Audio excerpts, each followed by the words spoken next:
¿Qué tal? Mi nombre es Freyman Sandoval, estudiante del proyecto curricular de licenciatura en Química en la Universidad Distrital Francisco José de Caldas, y en esta ocasión vamos a hablar de los ésteres, específicamente del mecanismo de reacción para la reducción de ésteres.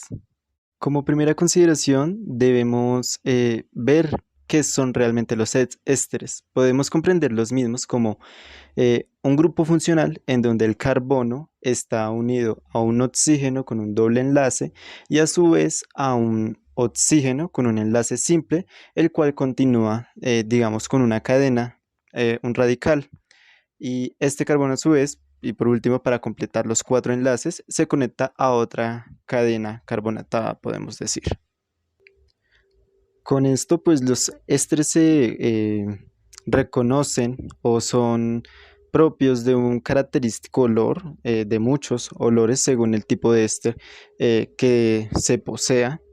En sí, estos ésteres realizan cuatro reacciones propiamente: la hidrólisis, la amonólisis, en donde se producen amidas, y la transesterificación. Y la cuarta, la reducción de ésteres, que la vamos a ver en este caso. Para la reducción, esto se va a dar en dos pasos. El primero podemos decir como tal la reducción, en donde se da la formación de alcóxidos y de un aldehído, y la hidratación o la hidrogenación, en donde a partir de hidrógenos se forman justamente dos alcoholes, siendo uno primario y un alcohol que puede ser primario o secundario. Para este caso vamos a considerar esta reacción en donde un éster, mediante un catalizador como lo es el hidruro de aluminio y litio, va a producir, como se mencionaba, el alcohol primario y un alcohol que no sabemos o no se especifica si es primario o secundario, puede ser ambos. Cabe aclarar que esta reacción en general se menciona o se encuentra como reducción de ésteres por hidrógeno, ya que es el hidrógeno el que da a la formación de ambos alcoholes, sin considerar realmente los catalizadores, que en este caso el hidruro de aluminio y litio. Sin embargo, sean muchos catalizadores como lo son el níquel o ciertos óxidos de cobre.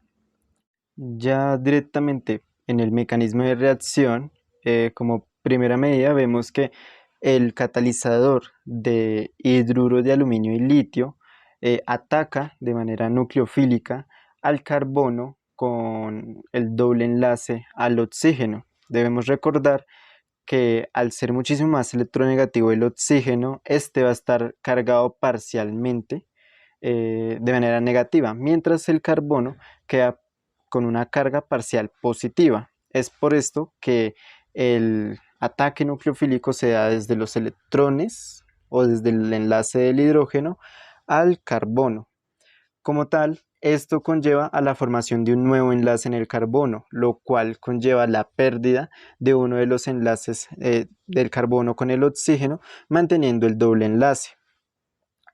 Podemos ver que los dos radicales se mantienen hasta el momento igual, y el catalizador tiene, o bueno, conlleva a la pérdida de un hidrógeno y momentáneamente a la pérdida del litio, que posteriormente volverá a él, ya que es un catalizador como tal, no reacciona. Propiamente aquí, al momento de perder el doble enlace con el oxígeno, como se mencionó, va a quedar cargado negativamente. Por tanto, el oxígeno va a intentar recuperar su doble enlace con el carbono. Sin embargo, al estar el hidrógeno ocupando el, digamos, cuarto espacio o cuarto enlace con el carbono, los electrones se van a deslocalizar yendo directamente al otro oxígeno. Podríamos decir al grupo éter o al segundo oxígeno unido al carbono. Como resultado de esto, vamos a tener que se va a producir una molécula de aldehído, en donde el oxígeno que mencionábamos recuperó finalmente el doble enlace con el carbono, y un, digamos, ion alcoxído, donde el oxígeno va a estar cargado negativamente. Más adelante, en el momento de la hidratación, este va a dar la formación del alcohol. Ya propiamente en el aldehído vemos que este se ve nuevamente afectado por el catalizador, donde se repite el proceso que ya mencionamos. El enlace del hidrógeno, como tal del hidruro de aluminio, ataca nucleofílicamente al carbono parcialmente positivo del carbono con el doble enlace oxígeno, formando nuevamente un alcóxido donde el oxígeno va a estar cargado de manera negativa, por decirlo así. Se podría decir que el llegar al aldehído o como tal al alcóxido es la finalización de la primera etapa, la etapa de reducción. Vemos que se ha justamente perdido el doble enlace con el oxígeno y este queda cargado negativamente. Ya para la segunda fase, es decir, para la hidratación, se considera esto se debe desarrollar en un medio ácido, ya que se cuenta con la presencia de iones hidrógeno, como lo es el H3O.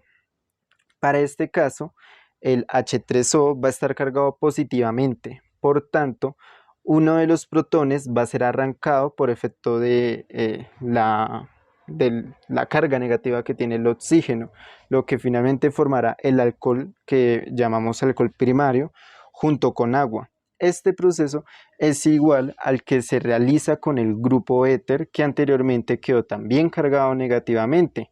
En medio ácido se da la desprotonación del ion hidronio, formando, en este caso, un alcohol.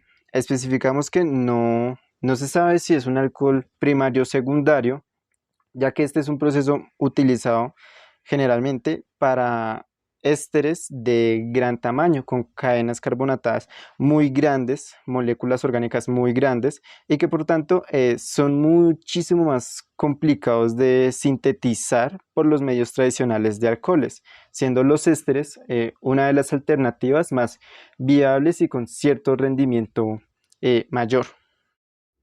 Y bien, con esto podemos ver que finalmente se forman dos alcoholes, siendo el alcohol primario el resultante del ataque o la adición nucleofílica al carbono cetónico, es decir, el carbono con el doble enlace al oxígeno, y un alcohol que nos mencionan puede ser primario o puede ser secundario, el cual se dice corresponde al éter o al grupo OR formado en la segunda parte. Es decir, el primer alcohol estará dado para el grupo RC, doble enlace O, y el segundo alcohol será para el grupo OR'.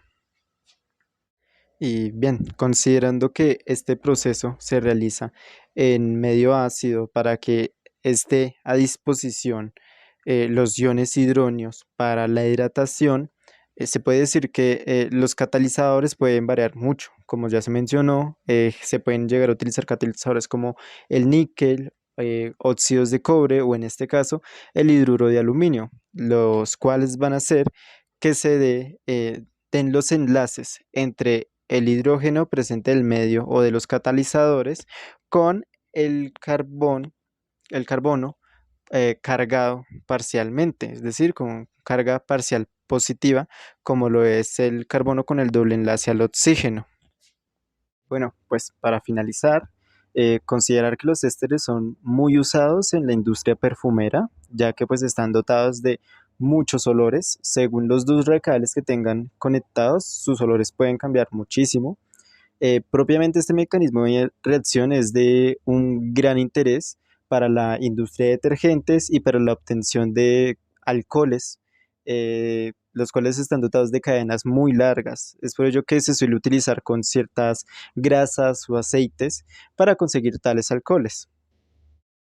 Ya para concluir, se puede decir que son muchos los catalizadores que se pueden utilizar en este tipo de reacciones.